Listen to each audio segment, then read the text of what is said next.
I'm using my little paper towel trick to diffuse the steam so it doesn't steam clean the undersides of my cupboards. Works pretty well, and you can keep moving it around to kind of distribute some of that hot steam, and then it's a great towel to wipe things up with.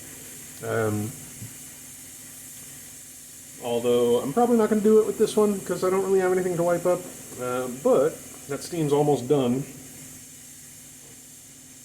And I'm going to use the end of my whisk, which is still dirty, to find that little button, which is right around there.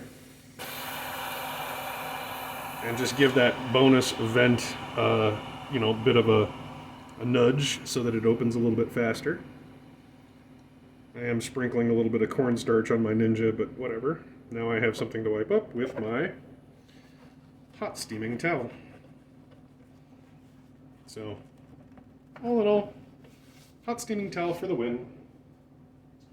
My whisk can now go in the sink, and my hot steaming towel can finish detailing the top of my item here.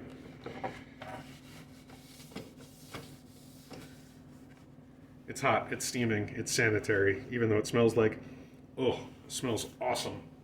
It's still hot and steaming, so that counts. The lid off, bonus liquid in. Just gonna let that lid drain a little bit. I'm gonna set this guy aside, upside down, and that will ensure nothing gets burnt or melts or anything crazy happens to it.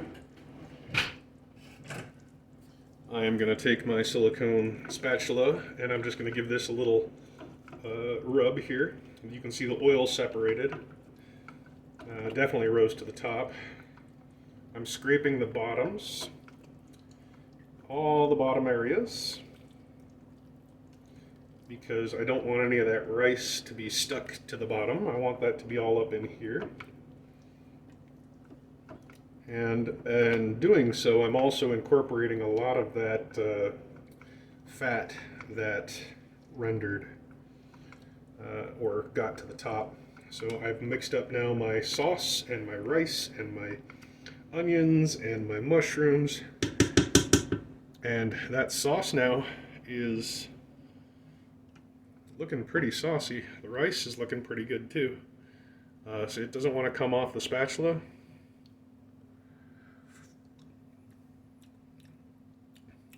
The rice is al dente. And the sauce is good. Very chickeny. Good black pepper flavor. So it's got a kind of a black pepper base. I get some mushroom. I get that beef. On top of the beef, I'm getting some green onion. But I'm also getting some of that creamy sauce, bringing it all together with a layer of kind of Dijon mustard with a yellow tangy mustard element, so it's not overly mustardy. I think it really hits all of the notes. You got a base, solid, and it just works its way up, and the creamy mustard sauce ties it all together. That is a very good take on Stroganoff. I'm getting myself a bowl right now, and I am going to scoop. I know it's metal on metal, so I'm trying not to scrape the bottom, but I am going to scoop as much of this as I can out without scraping the bottom of my pot, because I don't want to peel off that non-stick, but I want the beef. The mushrooms are in here, and they appear to have held together quite well. I want a bonus mushroom just for presentation so it can be visible.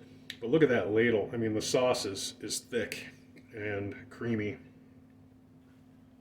I'm going to call this a win, although I'm also going to let it sit and cool for a little bit so that sauce thickens up even more. As cornstarch sauces cool, those cornstarch molecules, they expand when they get heated in, and they combine with that fat and that liquid, and then they start to shrink again. So it's going to turn into almost a, it's going to get pretty thick as it cools down. Now this is definitely something that I'm going to eat with a spoon. And take a look at the final picture to see what the bowl looks like.